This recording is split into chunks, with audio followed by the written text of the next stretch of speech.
Before the year ends, let's focus on what has shaped this year, particularly in the education sector, because 2023 will go down in history as the year in which the last Kenya Certificate of Primary Education exams were administered. Significantly, the year also saw the CBC pioneer cohort of grade 6 learners joining junior secondary schools at grade 7. Here is Joseph Wahungo with the milestones in the education sector this year. On October 30th, 2023, 1,406,557 candidates sat their KCPE exams across the country.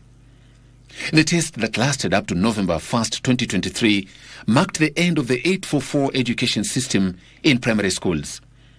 The 844 had been in place for 39 years, since 1985, when it replaced the 7423 system. Reflecting on the journey, Basic Education Principal Secretary Dr. Belio Kipsang remarks that the country's education sector registered tremendous growth, with 26 million Kenyans having sat KCPE since its inception in 1986. As teachers, God gave you a special responsibility. God gave you the responsibility of co-creating human beings. As of the 844, you are continuously co-created them for the last 39 years.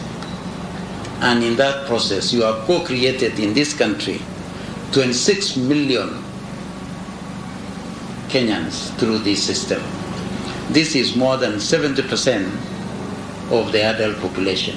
Sentiments shared by Education Cabinet Secretary Ezekiel Machogu. As many of the professionals serving our country at every sphere are indeed products of the KCPE examination whose last results I am announcing today.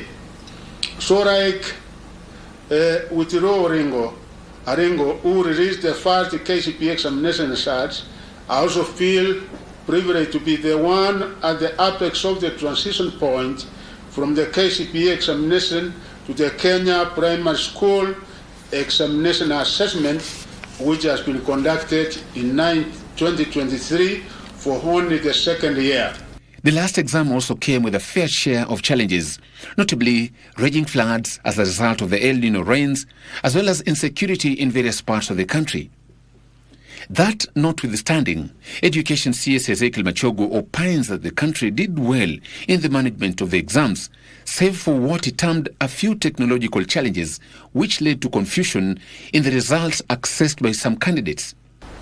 This story of the end of KCPE will not be complete, therefore, if I do not individually mention some of the special groups of people that have been part of the successes, highs and lows of the examinations that have already sparked wide celebrations in many parts of the country, celebrations that we are all but bringing to an end this year. With the 26333 competence-based curriculum CBC implementation well underway 6 years after its introduction, the ministry vowed to implement recommendations of the President's Working Party on education reforms. Professor Raphael Manuve led the Working Party and presented its final report to President William Ruto in June this year.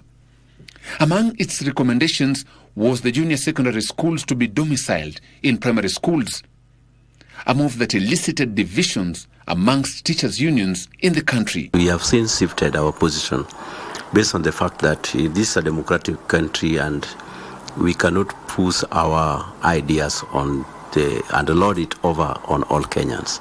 So we cooperated and we thought the Teacher Service Commission, the Ministry of Education, was going to do all it takes to ensure that the transition is smooth. Preparedness of implementation of CBC was not actually ripe as at 2019. We ought to have had much more time. But because we cannot run away from it, let us sort out the issues as they come. That said, education stakeholders in the country feel that the end of 844 was a breath of fresh air, as I found out from Kenya National Union of Teachers Secretary General Colin Soyu. The move from the old system into the 844 system was also a step in the right direction. Only that later we found out that the 844 system really condemned our learners in 3 categories. The first stage of condemnation of learners was after class 8. If you're a girl and you don't perform well in class 8, you become a yaya. Education policy expert Dr. Evelyn Jepkemei is also upbeat that Kenya has a robust education system compared to its neighboring countries. Generally, looking at where Kenya is and countries that are of the same age that came to independence around the same time, you can say that Kenya has had a stronger education system. The literacy levels are slightly higher than most of the countries in our neighborhoods. With the country gearing itself towards rolling out grade 9 class under the CBC system, pressure is mounting on the state to ensure adequate preparations in terms of infrastructure, availability of learning material, as well as well-trained teachers.